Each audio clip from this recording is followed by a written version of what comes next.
Les éditions Thelem présentent un enregistrement intégral de Sarek, de Ulf Xvensler, lu par Lilou Desbois. Pour Adam et Olivia. Communication radio entre l'hélicoptère ambulance et l'hôpital de Galivar, 15 septembre 2019, 14h16. Nous avons chargé la femme à acte ce. Dans quel état est-elle ? Elle est en hypothermie, assez mal en point, consciente mais à peine. Ok. Elle n'a pas de document d'identité, mais dit s'appeler Anna. Oui. Contusion et écorchure sur tout le corps, bras droit cassé. Nous lui donnons 2 litres de cristalloïdes. Une chute ? A priori oui, mais elle présente aussi des marques de strangulation. Ok. Mais c'est difficile à dire. On se prépare. Merci, terminé.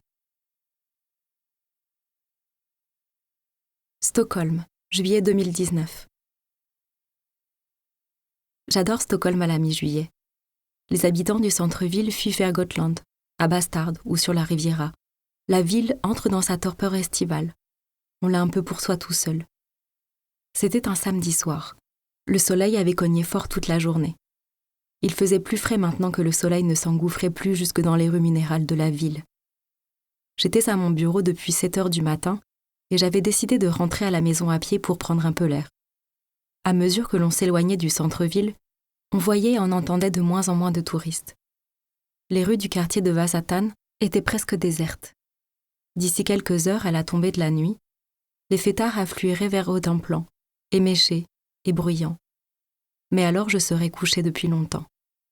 Je me suis arrêtée pour poser la paume de ma main contre une façade ocre, chaude comme un radiateur.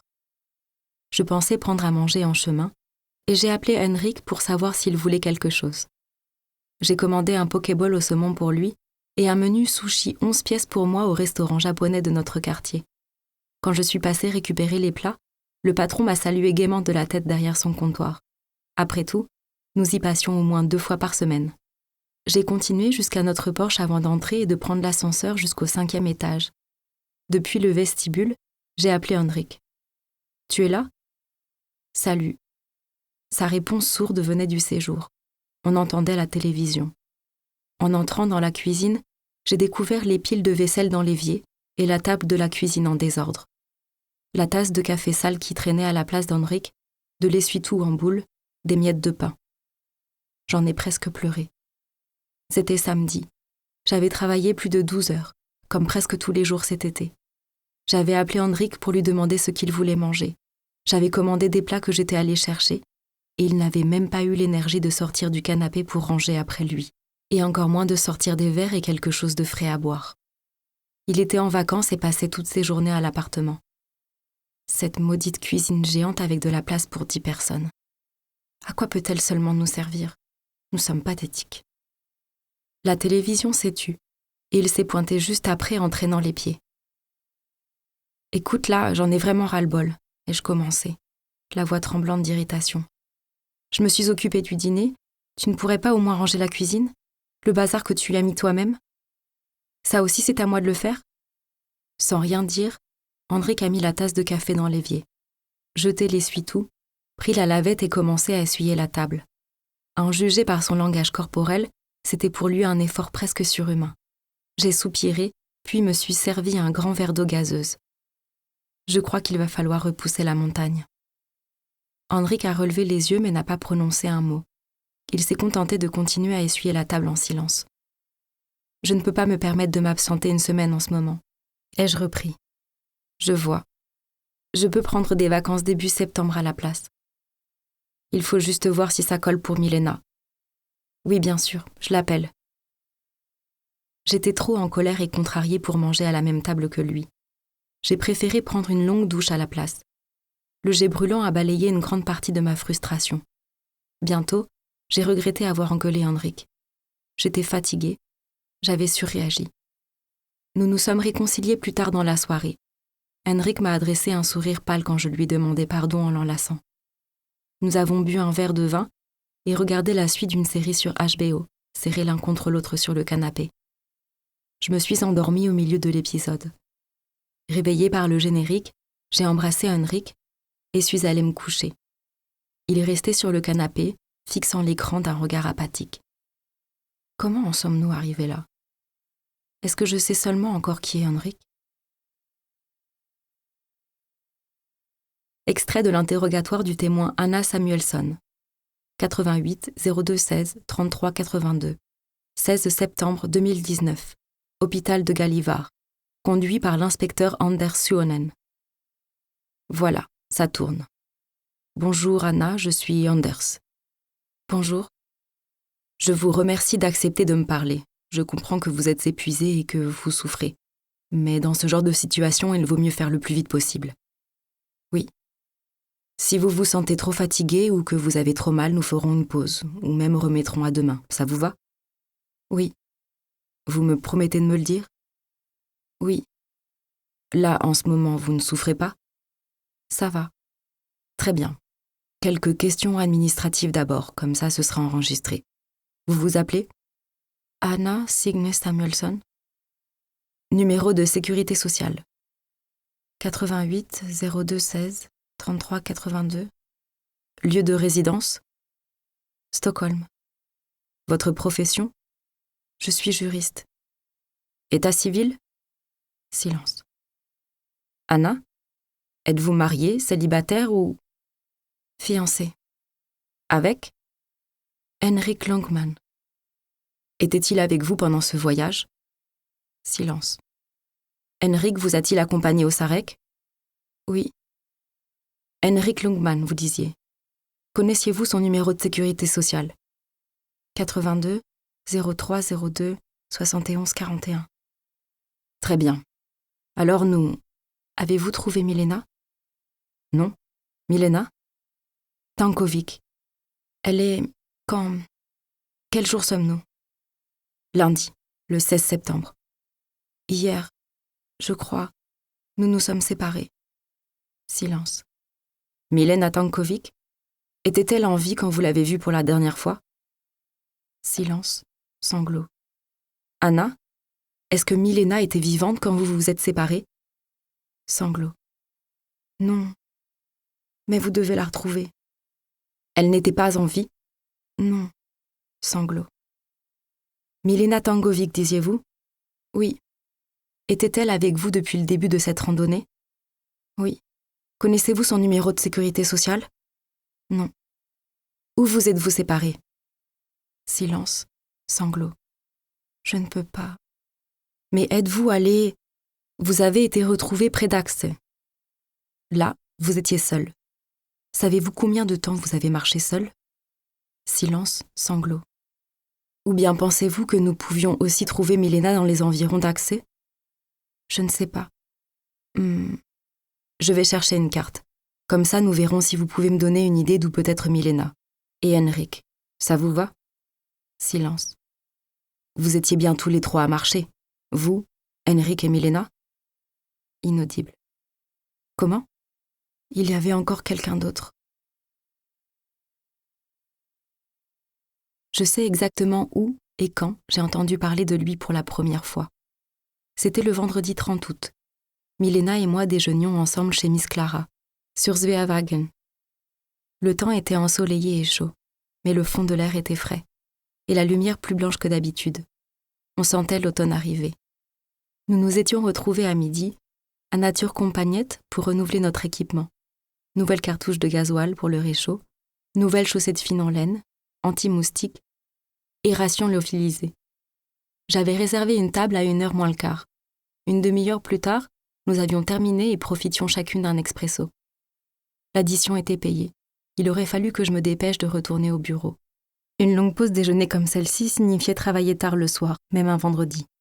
Mais Milena et moi, nous ne nous étions pas vus depuis un moment. Elle avait accepté au dernier moment de déplacer notre voyage à septembre. Je ne voulais pas paraître trop stressée. Elle a trempé ses lèvres dans son expresso et pris son élan. Au fait, je voulais te demander quelque chose. Ah? J'ai bien vu que ce qu'elle allait dire la rendait nerveuse. Milena avait toujours été émotive, et voilà que le rouge montait à ses joues pâles. Elle avait changé de coiffure. Ses cheveux blonds foncés lui descendaient toujours jusqu'aux épaules, mais elle s'était laissé pousser une frange. Son visage était encadré de douces mèches. Elle avait l'air plus féminine, et toujours aussi gentille. Comme souvent, depuis des années, j'avais envie de la serrer dans mes bras. Alors voilà, elle a souri presque contre son gré. J'ai rencontré quelqu'un. Ah ouais, super? Oui, c'est super. Elle a souri à nouveau en inspirant à fond. Alors, qui c'est? Il s'appelle Jacob. Je l'ai rencontré en ligne. Ah, d'accord. Génial, Milena. Je me suis penchée pour serrer un instant sa main dans les miennes. Vous êtes ensemble depuis longtemps? 1 mois, tout juste. C'est assez nouveau. Raconte, qui c'est? Qu'est-ce qu'il fait? Il n'est pas juriste en tout cas. Tant mieux. Ça a l'air d'être la perle rare. Il est un peu plus âgé que moi. C'est-à-dire 38 ans. Quasiment le même âge, ai-je rétorqué. Naturellement, ce n'était pas vrai. Milena avait 32 ans, 1 an de plus que moi. Mais j'avais des collègues à peine plus âgés qui avaient commencé à paniquer. Ou plutôt, réalisé qu'elles allaient paniquer d'ici quelques années et qui s'étaient mises avec des hommes d'une 50aine d'années, récemment divorcés, avec encore des enfants à charge. Une recette fiable pour se compliquer l'existence. Jacob avait donc le même âge qu'Henrik. Il fait beaucoup d'escalade, de kitesurf et toutes sortes de sports extrêmes, a continué Milena. Là, vous avez un point commun. J'ai commencé à me demander si ce pouvait être quelqu'un que j'avais déjà rencontré. Il s'appelle Jacob comment? Tessin. Jacob Tessin. Et donc, il a l'habitude de la montagne, en randonnée et en escalade. Alors voilà, quand il a appris que nous partions pour Abisko, eh bien, il a demandé s'il pouvait venir avec nous. La question m'a prise au dépourvu. Je ne savais pas quoi répondre. Ah, ai-je fini par lâcher. Je sais que c'est très tard tout ça, a dit Milena. Alors je comprendrais tout à fait que tu ne le sentes pas. Si, enfin, c'est juste que la promiscuité peut être assez intense dans ce genre de randonnée, et on ne l'a jamais rencontré. Non, je comprends. Mais toi, tu voudrais qu'il vienne? Oui, bien sûr, c'est mon mec, quoi. Milena a souri et moi aussi.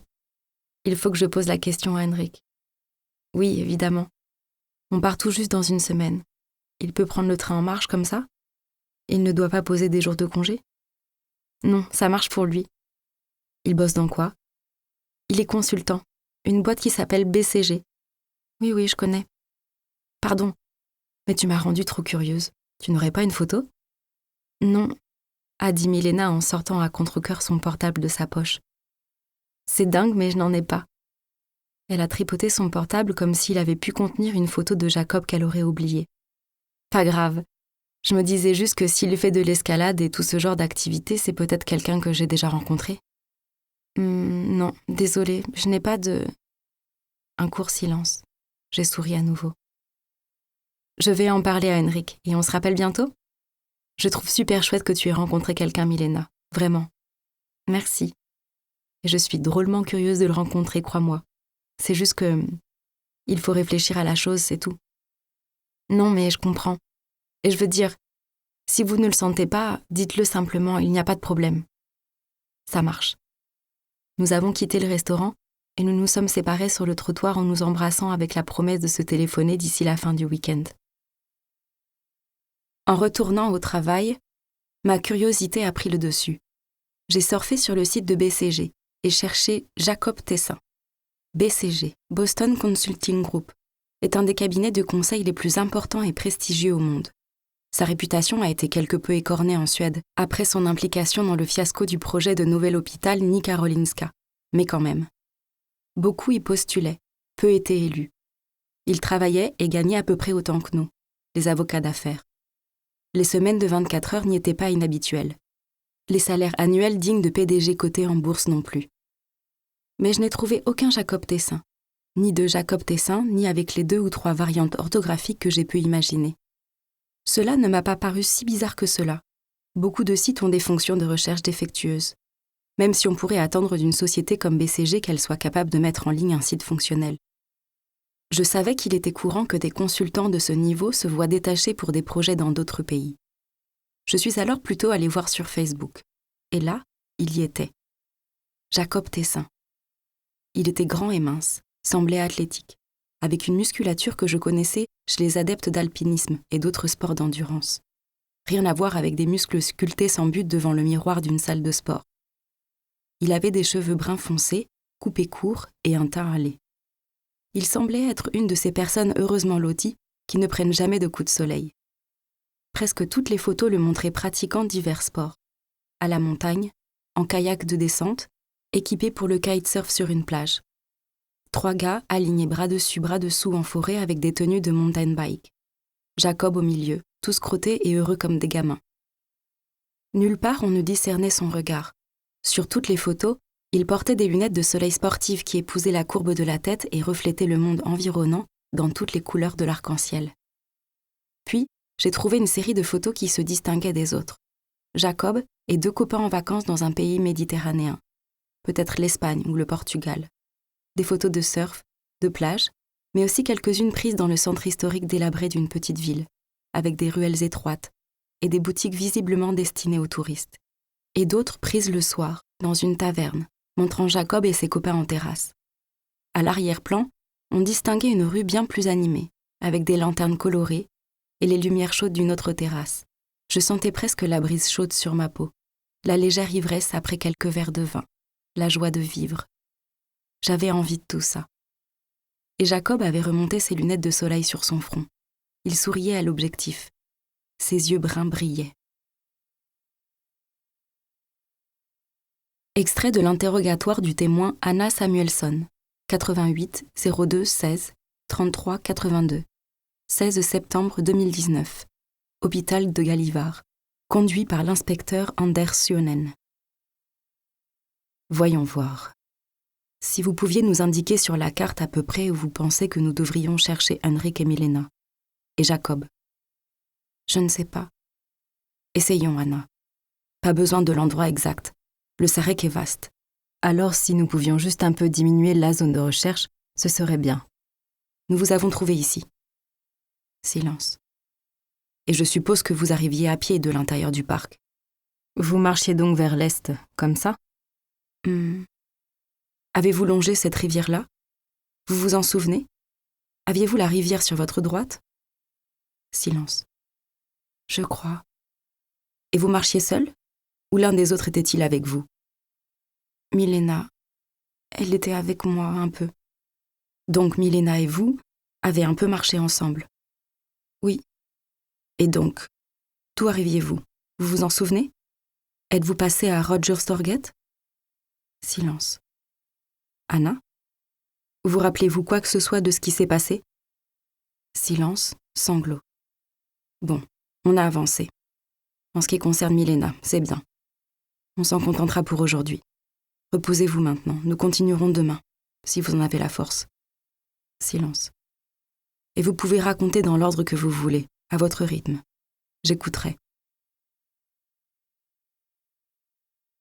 Ça fait tard quand même de mettre ça sur le tapis maintenant, a dit Henrik tout en pressant un citron dans le bol où il préparait la sauce salade. On part dans une semaine. On était vendredi soir. Henrik et moi préparions le dîner. Nous avions des invités. Après mon déjeuner avec Milena, j'étais partie tard du bureau et je venais d'arriver. Mais Henrik s'y était mis sans m'attendre. Il aimait faire la cuisine, et le repas qui se profilait semblait lui avoir donné un peu d'énergie. Il en avait besoin. Depuis quelques semaines, il avait repris son travail à Uppsala. Mais son apathie et son air obstinément terne perduraient. Pour l'heure, un filet de saumon au gros sel cuisait au four, des pommes de terre nouvelles à la nette mijotées dans une cocotte en fonte. Au réfrigérateur, attendaient des panna cotta, et sous un film plastique, un saladier de myrtilles marinées au sucre muscavocado et au citron vert. Je hachais de la coriandre pour le ceviche de morue que nous allions servir en entrée. 2 bouteilles de Sancerre étaient débouchées sur la table de la cuisine. D'autres attendaient au frais. Je venais de raconter à Henrik mon déjeuner avec Milena, qu'elle avait rencontré un garçon et qu'il souhaitait venir randonner en montagne avec Milena, Henrik et moi. J'y avais réfléchi toute l'après-midi, et je penchais plutôt pour le laisser se joindre à nous. Absolument, ai-je répondu tout en mettant les feuilles de coriandre dans un verre pour les tailler en pièces. Mais en même temps, ils viennent de se rencontrer. Elle n'a sans doute pas pu en parler plus tôt. Henrik n'a rien répondu, ruminant en silence. Il a rempli le moulin à épices électrique de poivre rose pour en saupoudrer son bol de sauce. Après avoir vendu nos appartements respectifs pour nous installer ensemble, nous avions trouvé ce 4 pièces de 120 mètres carrés, qui avait la particularité de ne pas avoir été rénové depuis 25 ans. Nous avions donc décidé de tout refaire. J'avais agi comme une véritable chef de projet, excepté pour la cuisine, qui était le domaine de Henrik. Nous avons gardé autant que possible ce qui faisait le charme d'origine de l'appartement. Les lambris, les stucos plafonds, l'ancien parquet. Et nous avons complété avec du design scandinave moderne. Pas très original, mais joli et fonctionnel, et pas exagérément personnel dans le cas où nous voudrions vendre l'appartement pour nous installer dans une maison plus tard. Nous avons abattu un mur pour agrandir la cuisine et faire de la place pour une table généreuse. Four, frigo, congélateur, micro-ondes, machine à café, robot, tout était high-tech et élégant. Une des choses qu'appréciait Henrik quand il cuisinait, c'était les gadgets. Quand il préparait des œufs à la coque, il utilisait un thermomètre pour que leur température se maintienne exactement 63 degrés. Il adorait faire des crèmes brûlées, rien que pour sortir son chalumeau, un engin de pro totalement surdimensionné qu'il avait vu utiliser dans un restaurant branché. Depuis son portable, il pouvait régler la température du four, où qu'il soit dans l'appartement. Grâce à une autre application, il contrôlait la musique qui s'échappait de minuscules haut-parleurs camouflés dans la pièce. Une fois j'ai compté, rien que dans la cuisine, on pouvait lire l'heure sur 4 écrans différents. Ce n'est pas que je ne me plaise pas dans notre appartement, mais il m'arrive parfois de me demander si mon désir de nature et de montagne n'est pas alimenté par un besoin de fuir les chiffres digitaux, les boutons et les menus de choix, et ces trucs qui couinent et ces petits moteurs électriques qui ronronnent discrètement. Aller à la rencontre de quelque chose d'originel, quelque chose qui a toujours été là et y sera toujours. Curieusement, me sentir petite et insignifiante me procure le calme. La montagne ne s'intéresse pas à toi. Elle n'exige rien de toi non plus. Henrik n'ayant visiblement pas l'intention d'ajouter quoi que ce soit, j'ai continué. En tout cas, je trouve difficile de dire non. Et pourquoi ? Milena a toujours été d'accord pour que tu viennes. C'est complètement différent. En quoi ? Enfin, elle me connaît. Elle me connaissait même avant toi. Là, il s'agit de quelqu'un dont nous ne savons absolument rien. Bien sûr, je comprenais son argument. Milena, Henrik et moi avions randonné de nombreuses fois ensemble. Tout se déroulait selon des schémas éprouvés où nous avions chacun notre rôle. C'était un des rares moments de l'année où je pouvais me sentir totalement détendue. Aucune exigence de quelque performance que ce soit. Et prendre avec nous quelqu'un que nous ne connaissions pas, même de très sympathique, impliquerait qu'aucun de nous ne pourrait être aussi détendu que d'habitude. Et s'il était bizarre, voire carrément antipathique, cette semaine en montagne pourrait tourner au vinaigre. Quand nous avons voulu repousser de juillet à septembre, elle a tout de suite accepté, ai-je dit. Quand tu as voulu repousser. Oui, quand j'ai voulu repousser, peu importe. Mais je trouve que c'est un peu méchant de dire non, là. Jusqu'ici, elle n'a jamais demandé à emmener quelqu'un. Tu ne crois pas qu'elle y a réfléchi au fait qu'il puisse s'intégrer ? Et même si ce type n'est pas le plus sympa de la planète, nous pourrions peut-être faire un effort pour le supporter une semaine. Pour Milena ? À nouveau, Henrik ne dit rien. Il continuait de touiller son bol d'assaisonnement. J'ai découpé la morue crue en jolis petits morceaux, puis j'ai fini par le regarder. Hein ? Henrik ? Oui, d'accord, a-t-il fini par lâcher. Il semblait fatigué. J'ai jeté un coup d'œil à l'horloge digitale du four à micro-ondes. Les invités allaient bientôt arriver. La cuisinière bipa. Les pommes de terre étaient prêtes. Dans un rougeoiement orangé, Henrik écarta la cocotte de la plaque vitrocéramique. Aucun de nous ne dit plus un mot, jusqu'à ce que les premiers invités ne sonnent à la porte, quelques minutes plus tard. J'avais l'impression qu'ils nous sauvaient l'un de l'autre. Extrait de l'interrogatoire du témoin Anna Samuelsson, 88 02 16 33 82, 17 septembre 2019, hôpital de Gällivare, conduit par l'inspecteur Anders Suhonen. Comment allez-vous aujourd'hui ? Ça va. Vous avez pu dormir ? Pas très bien. Vous avez eu mal ? Et maintenant ? Non, mais je suis fatiguée. Je comprends. Commençons. Dès que vous sentez que vous n'avez plus la force, vous le dites. On fait comme ça, Anna ? Je vérifie juste que j'ai bien compris la situation. Henrik Lungman et vous êtes fiancés. Oui. Et Milena Tankovic et Job Tessin, ils forment aussi un couple. Oui. Et comment vous connaissez-vous? Nous nous sommes rencontrés à Uppsala pendant nos études de droit. Je vois. Et Milena connaît aussi Henrik d'Uppsala. Il était enseignant dans notre faculté. Ah, d'accord. Donc vous trois, vous vous connaissez depuis longtemps? Oui. Et nous allons passer une semaine à la montagne depuis des années. Quelle région? Les endroits classiques. Le triangle du Jämtland, le JR Kungsleden depuis Abisko, l'ascension du Cap Kenes, en Norvège, une fois, Borgafjall. Et à ces occasions, vous logez en refuge? Oui, en général. Mais nous emportons toujours une tente pour pouvoir passer quelques nuits en montagne. Je comprends. Si je vous demande ça, c'est que le Sarek est un peu plus rude, vous le savez. Et en septembre, on peut vraiment avoir du mauvais temps. D'habitude, nous partons en juillet, mais j'ai bossé tout l'été, alors cette année, ça a été septembre. Je vois. Et nous n'avions pas prévu d'aller au Sarek. Nous devions refaire Kungsleden, d'Abisko au Keb. Mais vous avez changé vos plans? C'était l'idée de Jacob. Simon s'est adossé à sa chaise et a tiré ses longues jambes sous la table tout en vidant son verre de vin. « Et vous alors, c'est pour quand » a-t-il lancé d'un ton malicieux, à la cantonade, sans nous regarder ni Henrik et moi. Des rires ont suivi. Nous venions de parler de connaissances communes qui se mariaient plus tard cet automne. Nous étions tous invités.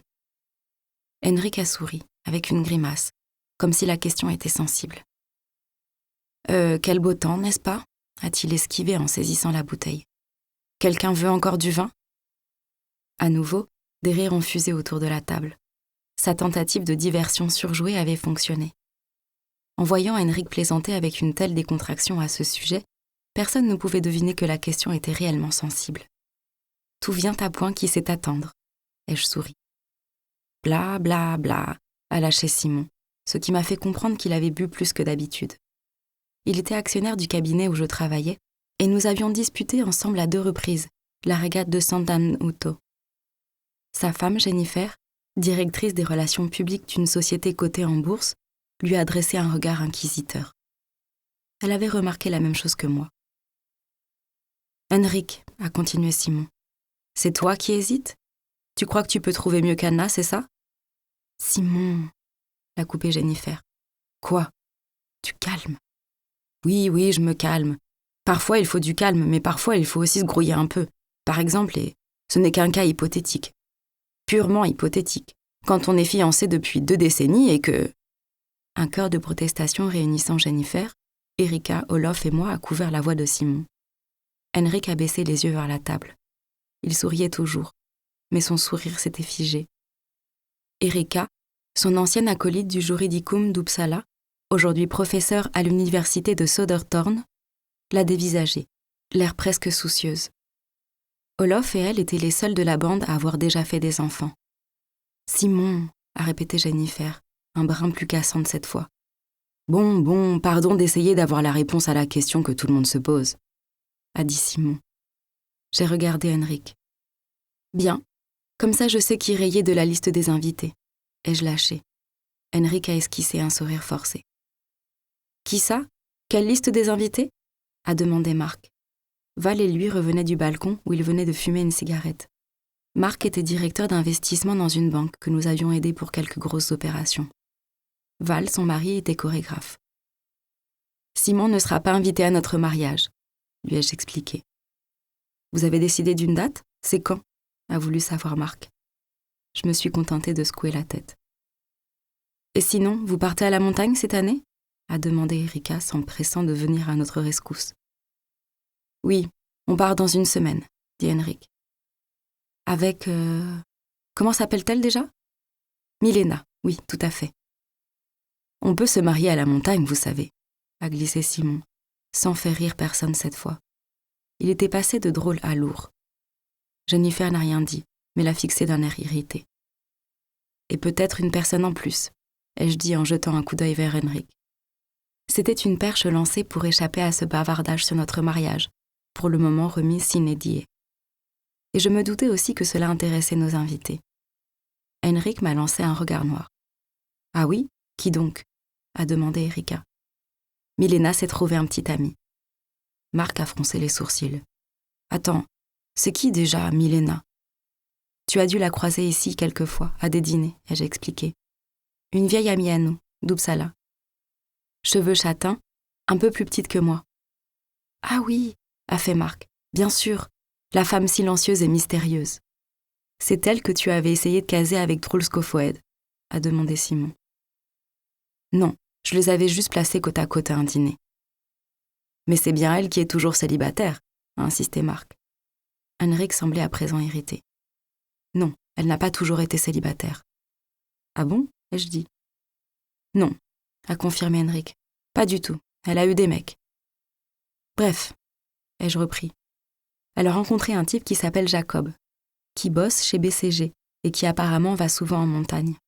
Alors elle lui a proposé de venir avec nous. »« Mais vous ne l'avez jamais rencontré ?» a demandé Marc. « Non, » a répondu Henrik. Erika s'est tournée vers Olof. « BCG, c'est bien là que travaille Jossan ?»« Oui. »« Il s'appelle Jacob comment ?»« Tessin, » ai-je répondu. « Jacob Tessin. » Olof a paru chercher à se souvenir. « Attendez, je suis parfois allée prendre des pots avec Jossan après le boulot. Jacob, ça me dit quelque chose. Il ressemble à quoi ?»« Grand et brun, ai-je dit. »« Qui est Jossan ?»« Mon cousin. »« Un grand inconnu brun, » a répété Simon d'une voix suggestive, comme s'il lisait à haute voix un roman harlequin. Personne n'a trouvé ça drôle. Surtout pas Henrik, qui a bu une grande gorgée de vin. Je ne lui ai pas dit que j'avais cherché Jacob sur Facebook et que j'avais vu des photos de lui. « Je crois vraiment que je l'ai déjà rencontré, » a dit Olof. « Ça me dit quelque chose. »« Si tu veux bien, tu pourrais demander à ton cousin quel genre de type c'est ?» J'ai ajouté. « Bien sûr. Jacob Tessin ?»« Oui. »« Bon, et qu'en dites-vous alors ? Il peut venir avec vous ?» a voulu savoir Erika. J'ai aussitôt regretté d'avoir abordé le sujet. Henrik et moi n'avions pas fini d'en parler. Et voilà que la question allait être retournée dans tous les sens par nos amis éméchés. Et dans le cas de Simon, complètement ivre. J'ai senti venir que Henrik allait passer pour le grincheux qui manque de générosité. Nous n'avons pas décidé, ai-je dit. D'un côté, Milena n'avait encore jamais demandé à emmener quelqu'un au nord. Et j'ai repoussé le voyage parce que j'avais beaucoup de travail cet été, ce qu'elle a accepté sans broncher. Donc c'est un peu délicat de dire non. D'un autre côté, on est vraiment les uns sur les autres quand on est en montagne. Tous les trois, nous nous connaissons comme notre poche. Mais là, il faudrait prendre en compte quelqu'un qu'on n'a jamais rencontré. Ce n'est pas la même chose. Erika a opiné du chef. Je trouve même un peu bizarre que Milena demande ça. Évidemment, tu es d'accord avec Henrik, comme toujours. Cette idée énervante m'a traversé l'esprit. Mais c'était injuste. Je n'avais pas dit qui de nous deux pensait quoi. Oui, mais si elle a rencontré un mec qui aime la montagne, je ne crois pas que Milena aurait pris le risque d'embarquer quelqu'un si elle n'était pas sûre que ça se passe bien avec nous. En tout cas, nous n'allons pas résoudre la question ce soir, a botté en touche Henrik. Tout le monde voyait bien qu'il était énervé. Non, on verra bien, ai-je rétorqué pour arrondir les angles en me levant. Quelqu'un veut du café ? Du thé ? Un murmure de soulagement s'est fait entendre. Tout le monde était content de changer de sujet, sauf Simon. Il vida son verre de vin d'une traite. Jacob Tessin, un vrai nom de branleur. Là non plus, personne n'a ri.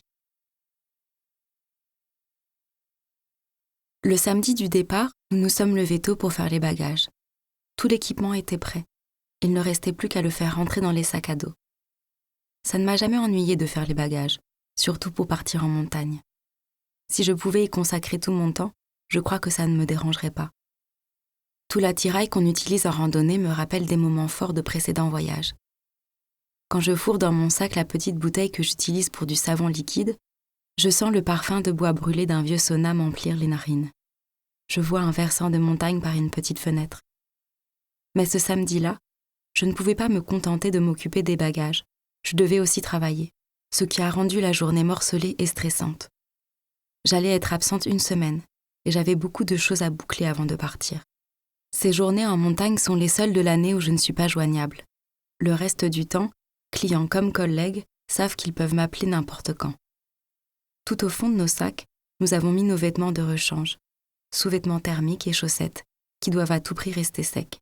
Puis Henrik a fixé la tente sous son sac à dos. Et en échange, j'ai mis tout ce qui concernait la nourriture dans le mien. La plupart du temps, nous devions loger dans des refuges équipés d'une petite cuisine, ou au moins de plaques chauffantes. Mais nous comptions passer quelques nuits sous la tente. Et tous nos déjeuners seraient en plein air, à moins d'avoir de la pluie battante ou de la neige. Il nous arrive aussi de faire des pauses quand on trouve un bel endroit à flanc de montagne.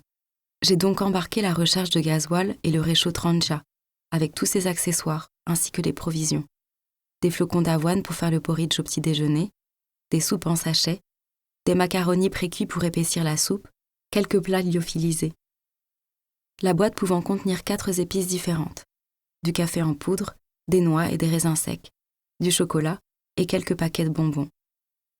Après les provisions, j'ai ajouté tout ce qui s'est avéré nécessaire lors de nos présentes expéditions. Trousses de toilette de campagne, poncho, veste matelassée, bonnet et gants. Couteau multifonction. Pour finir, j'ai mis la carte d'Abisko et du massif du Kebnekaise dans la poche caméra, bien protégée dans un étui étanche. Mon sac était prêt. Je l'ai porté dans la salle de bain et posé sur le pèse-personne. 12,3 kg. Un bon poids. Les premières années, mon sac tendait vers les 20 kilos, et c'était presque devenu pour moi un sport de réussite à réduire son poids d'année en année. Un faible poids donnait plus de confort pendant la marche, au prix cependant de quelques agréments une fois arrivé au bivouac. Henrik emportait volontiers quelques kilos en plus pour profiter davantage de la soirée au refuge. Une année, il avait emmené une bouteille de vin, malgré mes tentatives obstinées de lui faire entendre raison. Quand il avait débouché au refuge de Singis, j'avais refusé d'en boire, pour affirmer la solidité de mes principes. Henrik et Milena en avaient pris chacun un verre, et avaient fini le reste le soir suivant. J'avais fait comme si je n'en avais pas tellement envie, et Henrik avait fait comme si se trimballer ce kilo en plus n'avait pas été pénible. Mais il n'avait plus jamais emporté de vin en montagne. L'excitation du voyage me chatouillait le ventre. Nous devions prendre le train de nuit pour Abisko. De là, nous allons suivre le GR de Kungsleden, en descendant vers le Kebnekaise, et au niveau de Sinji, prendre l'embranchement et le GR de Durling. Là, camper une nuit ou deux sous la tente, faire un sommet, puis continuer vers Veranvari, en descendant vers le refuge du Kebnekaise, où nous nous poserions quelques jours avant de rentrer. Je pourrais faire des excursions d'une journée, dans la vallée de Tarfala, si j'en avais envie, ou monter au sommet du Keb par la voie orientale, plus exigeante. Je savais que ni Henrik, ni Milena ne seraient partants. Mais je n'avais rien contre une journée de randonnée en solitaire. Je pourrais alors marcher à mon rythme, qui était supérieur à celui de Henrik et Milena. Sur les coups de 5 heures, Henrik et moi étions en tenue de randonnée. J'ai attaché mes cheveux blonds en queue de cheval serrée et enfilé mes baskets. Mes chaussures de marche étaient pendues par leurs lacets au sac.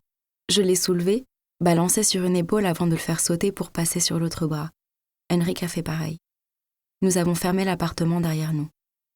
Nous sommes partis à pied vers la gare. Le beau temps se maintenait. L'air était léger, pur et chaud.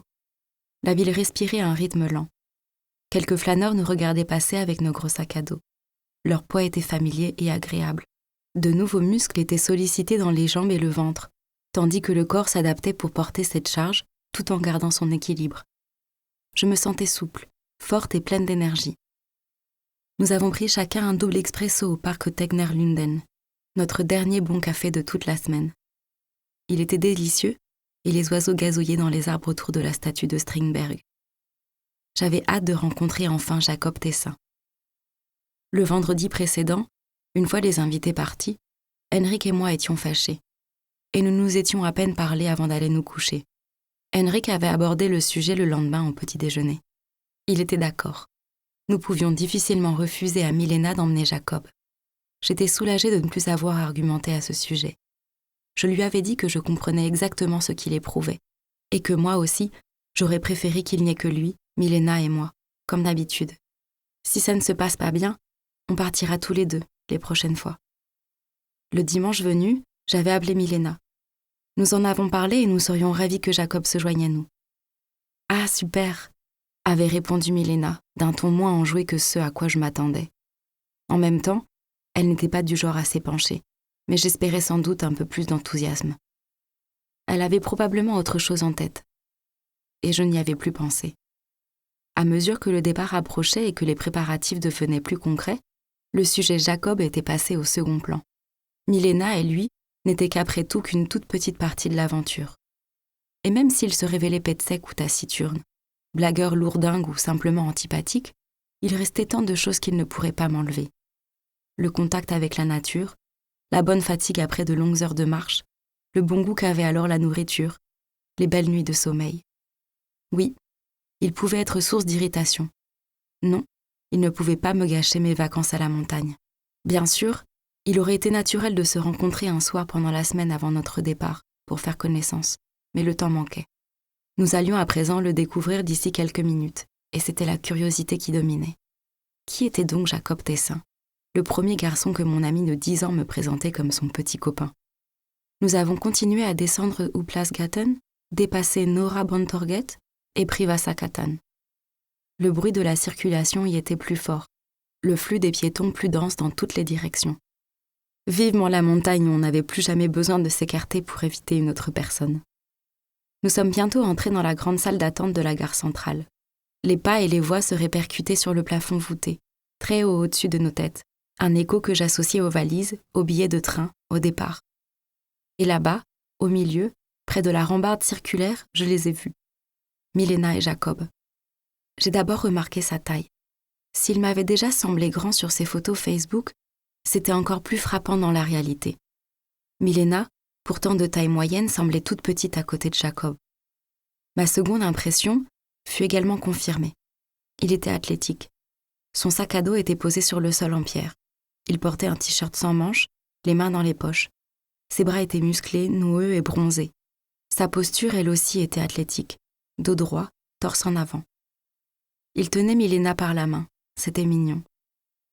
Il devait avoir plus de 38 ans. Son visage bronzé de nounours était encadré d'épais cheveux bruns foncés. Leurs implantations étaient encore droites. Pas de creux remontant sur le front. Mais les rides sur son visage, entre les sourcils, sur le front, la peau de son cou, je lui aurais plutôt donné dans les 45 ans. Ai-je vraiment eu le temps de penser tout cela pendant les quelques secondes qu'il nous a fallu pour les rejoindre? Ou ai-je complété avec des observations ultérieures? Je ne sais pas. J'ai souri en les saluant de la main. Le visage de Milena s'est illuminé, et elle a agité la main à son tour. Jacob m'a souri lui aussi, un sourire dans l'expectative, un peu crispé. Il a lâché la main de Milena et s'est mis à piétiner sur place. « Salut, c'est sympa de vous voir », ai-je dit avec un grand sourire presque arrivé. « Anna », ai-je continué en tendant la main à Jacob. « Salut, Jacob. » De sa grosse main, il a serré la mienne. Sa paume était chaude et sèche. Il avait une poignée de main ferme. Il m'a souri, ses yeux brillaient. Je me suis retournée vers Milena. « Salut, c'est super, non ?» J'ai ouvert les bras et Milena et moi nous nous sommes longuement embrassés. « Ah, enfin c'est le départ », a-t-elle dit. Derrière mon dos, j'ai entendu Jacob saluer Henrik. « Et toi, tu es Henrik, je suppose. »« Exact. Salut, Jacob. Ravi. » Il y a encore une chose que je sais avoir pensé à ce moment précis. Je le reconnais. Nous nous sommes dirigés vers le train. Je bavardais avec Milena, mais je ne pouvais m'empêcher d'écouter d'une oreille ce qui se disait entre Henrik et Jacob, qui marchaient juste derrière nous. « Je suis désolée de m'être imposée comme ça », a dit Jacob. « Je comprends que ça ne doit pas être top avec quelqu'un qui... Je veux dire, vous faites ça depuis des années, si j'ai bien compris. » « Ça ne fait rien », l'a rassuré Henrik. « Tu es beaucoup allé en montagne ?»« C'est ma deuxième maison, on peut le dire. » « Tu es né là-bas ?»« Non, mais j'y vais à peu près tous les ans depuis mes 15 ans. Ski l'hiver, escalade l'été. » Nous sommes allés quelquefois faire du ski à Salène, mais surtout dans les Alpes. Ah ? Non, moi je vais toujours à Riksgränsen. C'est mon endroit favori en montagne. Bon coin pour le parapente aussi. Oh oh, tu fais aussi de ce truc-là ? J'essaie en tout cas. Mais Abisko, c'est super chouette pour la randonnée. Et le Keb, vous l'avez déjà fait ? Oui, ça devait être quoi ? Il y a 3 ans peut-être la dernière fois. 4. La montagne, c'est un peu comme la méditation pour moi. Au fond, je travaille beaucoup trop. Beaucoup de week-ends, tout ça. Alors ça fait du bien de partir, de penser complètement à autre chose pendant un certain temps. Recharger les batteries. Nous sommes arrivés sur le quai. Là, l'air était immobile. Ça sentait le diesel et le métal chaud. Je m'étais échauffée en venant à pied de Vassatan et je me sentais déjà un peu en sueur. Une fois devant notre wagon, nous sommes montés à bord. Le couloir était étroit, avec tous ces voyageurs souvent chargés de sacs à dos qui cherchaient leur place en arrivant dans le sens opposé. Mais Henrik et moi avons rapidement trouvé notre compartiment. Des couchettes de première classe, avec toilettes et douches privatives. Nous avons ouvert la porte coulissante et posé nos sacs par terre. Et voilà, on dort ici, ai-je annoncé. Et vous ? Ça doit être un peu plus loin, a répondu Milena. Nous ne sommes pas ensemble. Jacob a réservé l'autre jour. Quelle chance alors qu'il soit resté des places. Jacob m'a souri. Oui, c'était un peu de justesse. Sinon, j'aurais fait du stop. Mon regard a glissé vers Milena, qui souriait elle aussi. Mais il y avait quelque chose d'inquisiteur dans sa façon de me regarder. Elle devait essayer de deviner ce que je pensais de Jacob. Alors j'ai proposé. On se retrouve dans une demi-heure au wagon-restaurant ? D'accord, très bien, a répondu Milena. Elle a continué à avancer. Jacob a souri et a dressé un signe de tête à Henrik et moi. Mais surtout à moi, je crois. Puis, il a emboîté le pas à Milena. C'est à ce moment que j'ai remarqué l'équipement d'escalade accroché à son sac à dos. Que prévoyait-il ? Rejoindre le sommet nord par la crête ? Ou une randonnée autour du cratère du Tuol par Gorny ?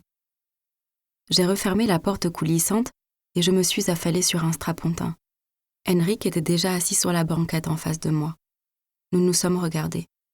J'ai fini par demander. « Bon, alors, tu en penses quoi ? Il a l'air ok. N'est-ce pas ? Je dois admettre que je suis un peu soulagée, en fait. Imagine qu'au bout de 5 minutes, on se soit dit « Oh non, pas une semaine en montagne avec ce crétin, quoi. » Henrik n'a rien répondu. Il semblait surtout fatigué. « Tu l'as reconnu ?» ai-je demandé. « Hein ? Non. Il y a un truc... » Dès que je l'ai vu, il m'a dit quelque chose. « Tu l'as peut-être vu en photo, avant ? » Oui, mais je ne pensais pas à ça. Non, je ne le reconnais pas. L'impression d'avoir déjà vu Jacob quelque part était fuyante. Dès que j'y songeais, que j'essayais de comprendre ce que je reconnaissais chez lui, elle se dissipait comme de la buée sur une vitre. J'ai soupiré en regardant autour de moi. Nous étions dans notre compartiment de première, avec 2 belles couchettes, une salle de bain rien qu'à nous, en route pour une semaine de randonnée en montagne. C'était un moment plein d'énergie potentielle, selon ma propre expression, quand on est devant quelque chose d'absolument somptueux, mais qui n'a pas encore commencé. Souvent, ces moments-là sont meilleurs que la chose désirée elle-même. Je me suis penchée, j'ai pris la main de Henrik en lui souriant. « Tu veux la couchette du dessus ou du dessous ? Aucune importance, choisis-toi. » Ok, alors je prends celle du dessus. Sauf qu'en fait, tu préférais celle du dessous. Non ? Je prends la couchette du dessus. Arrête ton char, je l'ai déjà réservée. Henrik m'a souri à son tour, s'est penché lui aussi, et nous nous sommes embrassés. Ça va sûrement bien se passer tout ça. Le portable de Henrik a alors vibré dans sa poche. Il a déterré son téléphone et a lu le message qu'il venait de recevoir.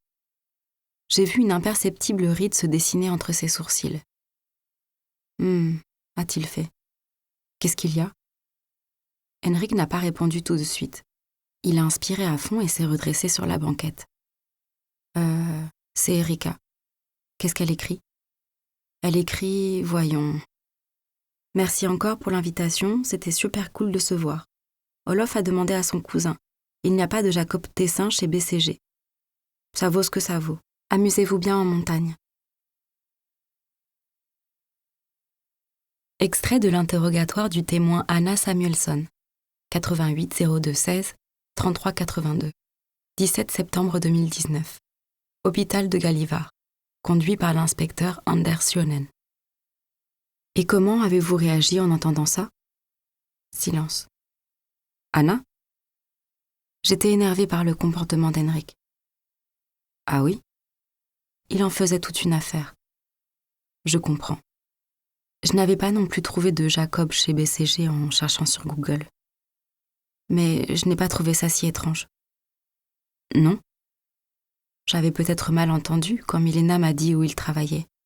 Ou alors, il s'agissait d'une autre société qui s'appelait également BCG. Je vois. Il y avait de nombreuses explications. Nous l'avions quand même rencontré à présent, et il avait l'air d'une personne sensée, il m'avait semblé. Comment Henrik voyait-il les choses? Silence. On l'aurait presque cru prêt à interrompre le voyage et rentrer à la maison. Vraiment? Silence. Nous avions pourtant... D'abord, Henrik s'était fâché, je veuille repousser le voyage. Nous avons passé outre. Puis, nous nous sommes disputés à propos de Jacob, pour décider si oui ou non il pouvait venir avec nous. Là encore, nous avons passé outre. Silence. Un verre d'eau? Oui, merci. Silence. Attendez. Tenez. Merci. Silence. Ensuite, nous avons rencontré Jacob. Il était sympathique et m'a fait une bonne impression. Puis est arrivé ce message et là, c'était comme si tout recommençait du début. Je comprends. Nous nous sommes disputés. Silence, sanglots.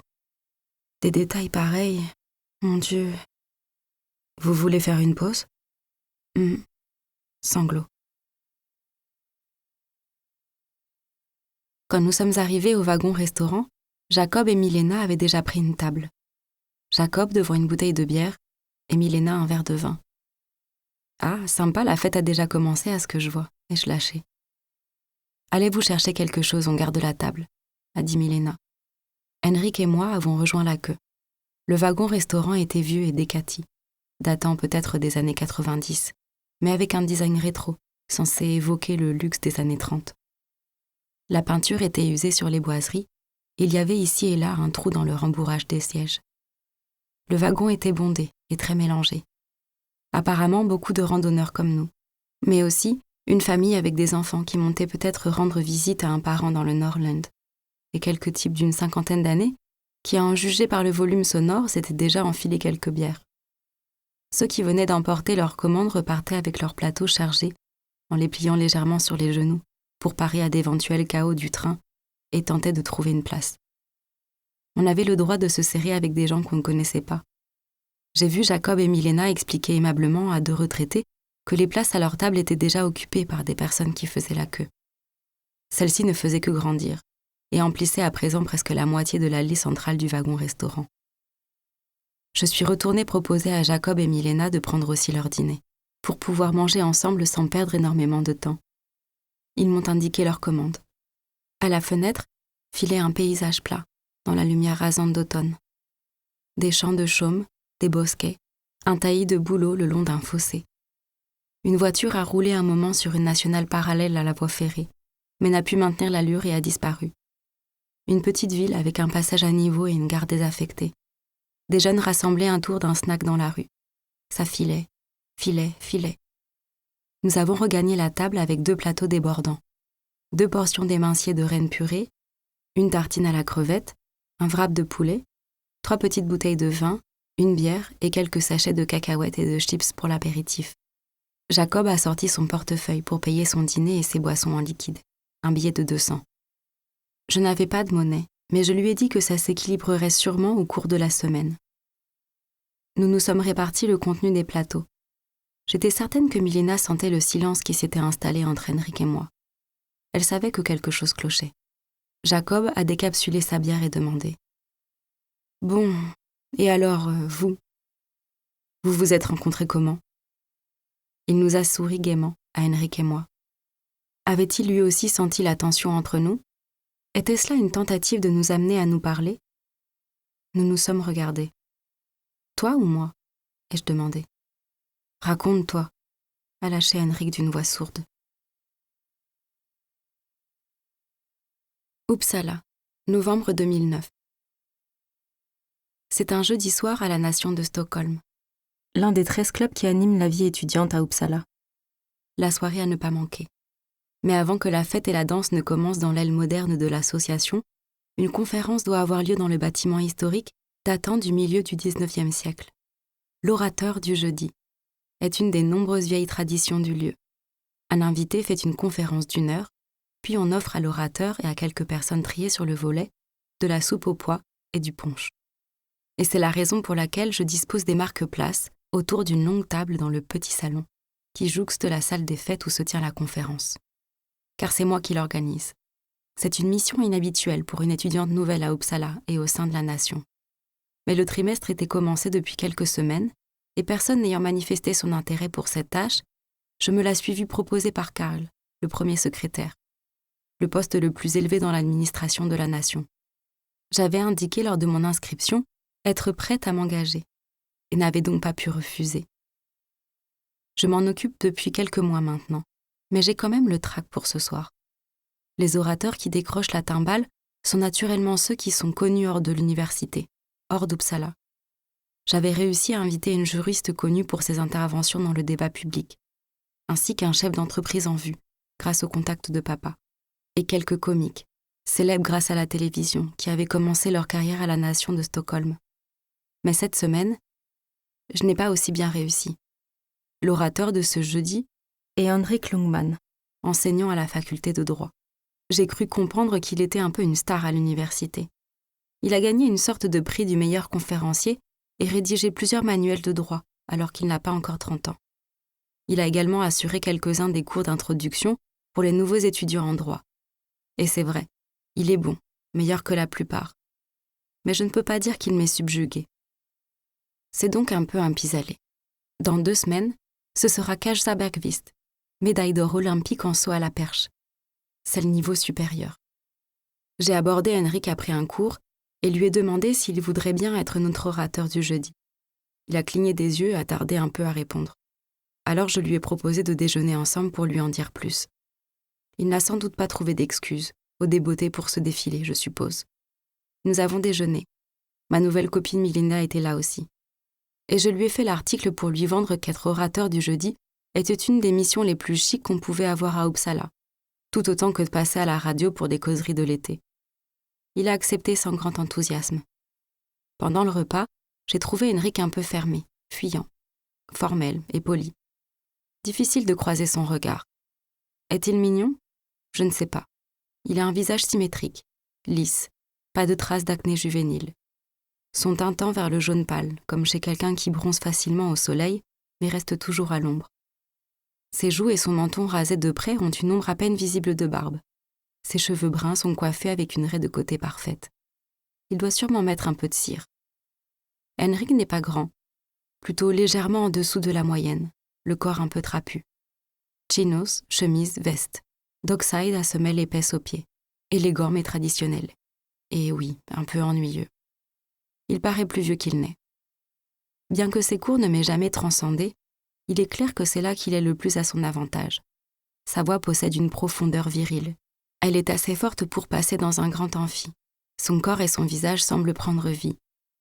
Son enthousiasme et son intérêt pour sa matière sont contagieux, je dois l'admettre. Ça devrait bien se passer. Le premier secrétaire, Karl, passe alors que je pose les derniers marque-places. « Salut Anna, tu es rayonnante », dit-il en posant la main sur mon épaule nue. Nous nous embrassons sur les joues, smack, smack, smack, à la française. Et je sais qu'il a raison. Je porte une robe noire sans manches, moulante, qui s'arrête juste au-dessus des genoux, des bas en nylon et des escarpins noirs à talons hauts. Mes cheveux blonds en longue queue de cheval dans mon dos, de vraies perles aux oreilles. Je me sens élégante, féminine et désirable. Les garçons vont me regarder ce soir, je le sais. Comme Karl le fait en ce moment. Il est grand, blond et musclé, une sorte de Dolph Lundgren en plus jeune. Il porte un élégant costume sombre et une chemise blanche dont le col est nonchalamment déboutonné. En tant que premier secrétaire, Karl dispose d'un bureau personnel dans les locaux de la Nation. Il fait des discours amusants à chaque fête. Il sera économiste. Beaucoup de filles veulent coucher avec lui. « Comment se présente le plan de table ?» demande-t-il. « Bien, je crois. Tu es assis là, en face de moi, et tu as Laila comme voisine. Laila est l'inspectrice de la Nation, professeure de sciences politiques, une femme d'une 60aine d'années. »« Parfait, dit Karl. Comme ça, on pourra se faire du pied sous la table. »« Exactement. C'était aussi mon idée, dis-je en souriant, alors que ça ne m'avait bien sûr jamais effleuré l'esprit. Je n'oublierai jamais ce bal des cadets de Carlberg, où 2 dames ont fait du pied en même temps pendant le dîner. Karl me regarde en souriant, attendant une réaction impressionnée. « Wow, busy night. N'est-ce pas ?» J'en avais presque une crampe à la cheville. Après un rire convenu, je pose les derniers marque-places. J'aurais pu placer Henrik à côté de Laila et m'asseoir à côté de Karl, mais je ne l'ai pas fait. J'ai Henrik pour voisin de table et j'en suis assez contente. Il arrive une demi-heure avant le début de la conférence, alors que je suis en train d'installer l'ordinateur, le projecteur et l'écran dans la salle des fêtes avec un des techniciens du club. Le public commence à arriver. L'intérêt semble plus grand que je ne l'escomptais. « Bonsoir », dit Henrik dans mon dos. Je fais volte-face. « Bonjour, bienvenue ». Il tend la main un peu gauchement, mais je lui donne une rapide accolade. Il porte un costume sombre. Impossible de dire s'il est gris ou bleu dans cet éclairage tamisé, avec une pochette en soie. Il sent bon. Je m'attendais à le voir se pointer dans son habituelle tenue de cour, chinos et tweed, et ça me fait un peu plaisir qu'il ait fait un effort. « Comment vous sentez-vous » ? « Bien. »« On teste les transparents ?» ?»« Bien sûr. » Il pêche une clé USB dans la poche intérieure de sa veste, la donne au technicien qui la connecte à l'ordinateur. Les visuels de Henrik apparaissent bientôt à l'écran. On lui donne une petite télécommande pour les faire défiler. Waouh, ça c'est high-tech. On est gâtés ici. Bah, pensez-vous, dis-je en imitant pour plaisanter l'accent des quartiers sud de Stockholm. On se décarcasse. Henrik sourit. Les tests terminés, je lui propose quelque chose à boire en attendant. Il prendrait bien une bière légère, une off s'il y en a. Je le guide vers le bar et nous passons devant le salon où nous devons dîner. Sur un coup de tête, je m'arrête. Après, il y aurait de la soupe aux pois. Parfait. Et d'après mon plan de table, vous m'aurez comme voisine. Mais vous préférez peut-être être assis plutôt à côté de notre inspectrice, Laila Westerberg ? Non, ce sera très bien. Parfait. Sûr ? Oui, à moins que vous ne vouliez changer ? Non, je veux être à côté de vous. Très bien, comme ça on a un plan. Henrik m'a souri, et son visage s'est un peu animé et réchauffé, plus qu'il n'en avait montré lors du déjeuner quelques semaines plus tôt. Nous continuons vers le bar. Pourquoi me suis-je donc arrêtée pour lui poser cette question ? Comme s'il était envisageable qu'il réponde « Oui, merci, je veux bien changer ». Quant à moi, je préférais éviter d'être assise à côté de Karl. Parfois, je suis une énigme pour moi-même. 20 minutes plus tard, dans la salle des fêtes pleine jusqu'à la dernière place, le brouhaha est presque assourdissant. Il se répercute entre les murs lambrisés, chargés de miroirs et de portraits d'anciens inspecteurs, et les lustres en cristal disloquent le bruit en éclats aigus. Henrik et moi sommes assis côte à côte au premier rang, au plus près de l'estrade. Il est exactement 19h. L'impatience et le trac me tordent l'estomac, alors que ce n'est pas moi qui veux faire une conférence. Je pose la main sur le bras de Henrik. Je le regarde et dis « On y va ?»« Quand vous voulez. » Je monte sur l'estrade, je frappe dans les mains pour demander le silence. Bonjour, bienvenue. Le brouhaha s'estompe rapidement. Quelqu'un tousse, une chaise racle le sol en reculant. Soyez les bienvenus à la nation de Stockholm. Ce soir, j'ai le très grand honneur de vous présenter un des conférenciers les plus en vue de l'université d'Uppsala, dis-je en souriant à Henrik. Le plus jeune professeur à avoir jamais enseigné à la faculté de droit. Mesdames et messieurs, Henrik Lundman. Une acclamation assourdissante éclate. Henrik entre sur scène d'un pas énergique tandis que j'en sors. Il se tourne en souriant vers le public, lève les mains d'un air désarmant. Quelle présentation ! Je suis infiniment honorée d'être ici. Ça a toujours été un de mes buts dans la vie depuis que je suis tout petit. Être un jour l'orateur du jeudi à la nation de Stockholm. Applaudissements et sifflets retentissent à nouveau. La flatterie fait son œuvre, même mêlée d'une touche d'ironie. Il y avait donc ça, reprend Henrik en comptant à présent sur ses doigts. Devenir pompier et gagner cette tablette de chocolat géante à la loterie de Grönalund. 1 sur 3, c'est déjà pas mal. Le public pouffe, rit, acclame. Il s'est passé 30 secondes qu'il les a déjà dans sa poche, comme un comique de stand-up. Ce soir, Henrik se surpasse. Il parle des origines de la législation sur la liberté d'expression en Suède, en parsemant son discours de nombreux exemples amusants, entre autres de satires du XVIIIe siècle. Nous apprenons que les auteurs de cette époque n'y allaient pas avec le dos de la cuillère quand il s'agissait de se moquer de Gustave III. Il parle environ 3/4 d'heure, moins que la plupart des orateurs du jeudi pour laisser le public sur sa faim. On en veut davantage. Suit une longue séance de questions, où il se met à dialoguer avec l'assistance. Henrik est cultivé et vif. Il a des associations d'idées et des formulations brillantes. Pensée et verbe harmonieusement unis. Et en même temps, il paraît à l'écoute. Il cherche à comprendre les questions qu'on lui pose. Henrik est de loin le meilleur orateur du jeudi jusqu'ici. Tout mon trac a disparu. C'est un succès. Et je fantasme un peu vaguement, sans formuler clairement la pensée que c'est un peu grâce à moi. Que je l'ai mis de bonne humeur, à l'aise. Que c'est à moi qu'il veut montrer tout ça. Regarde ce que je sais faire. À 8h15, il remercie. Je me dépêche de monter sur scène, lui tendre un imposant bouquet. Une rapide accolade, je lance les applaudissements. Violentes acclamations qui meurent étonnamment vite, noyées par le raclement d'une centaine de chaises sur le sol. Tout le monde est pressé de rejoindre les bars qui viennent d'ouvrir. Une demi-heure plus tard, nous sommes attablés dans le petit salon. Nous buvons de la bière fraîche en mangeant de la soupe aux pois bien chaude, l'humeur des convives est enjouée. La conférence de Henrik était le parfait début de soirée. Attendant à présent cocktail, danse, fête et peut-être quelque chose de plus. Mais je veille bien à ne pas étendre les jambes sous la table. Dans cette pièce également, les voix se répercutent entre les murs lambrissés, et le volume sonore augmente encore. Je suis assis serré contre Henrik. Nous devons nous pencher l'un vers l'autre pour entendre ce que l'autre dit. « Tu as déjà essayé le stand-up ?»« Non, jamais, » dit Henrik. « Mais tu as lu un livre ou quelque chose sur les astuces des pros du stand-up ?»« Non, j'aurais dû. » »« Ah, non, évidemment pas, puisque tu as l'air de savoir faire de toute façon. »« Merci, je prends ça comme un compliment. »« Oui, sinon je vais mal le prendre. »« Skål !»« Ah, skål, Anna. » Je lève ma bouteille de bière vers lui. Il lève la sienne et nous trinquons. « Tu as été super bon. »« Merci, ravi que tu sois contente. » Henrik me regarde avec un éclat nouveau dans les yeux et j'éprouve une complicité, comme si nous avions fait ça ensemble. Ce n'est bien sûr pas le cas, mais il me donne cette impression. Peut-être suis-je déjà un peu ivre. Un peu, tout petit peu ivre. Peut-être qu'Henrik l'est lui aussi. Karl tend à présent sa bouteille de bière par-dessus la table. Il veut lui aussi trinquer avec le roi de la soirée. Skål, Henrik. Brillante conférence. Même notre inspectrice Laila se joint à lui. Elle lève son verre de bière. Oui, c'était très, très bien. Dis, tu n'as jamais songé à te mettre plutôt aux sciences politiques ? Tout le monde rit, nous trinquons à nouveau. Rien que ta façon de commencer, reprend Karl, parler de tes 3 buts dans la vie quand tu étais petit, très drôle. Nous espérons que vous avez apprécié cet aperçu. Pour continuer à écouter ce livre audio sur Google Play Livres, utilisez le lien dans la description de la vidéo.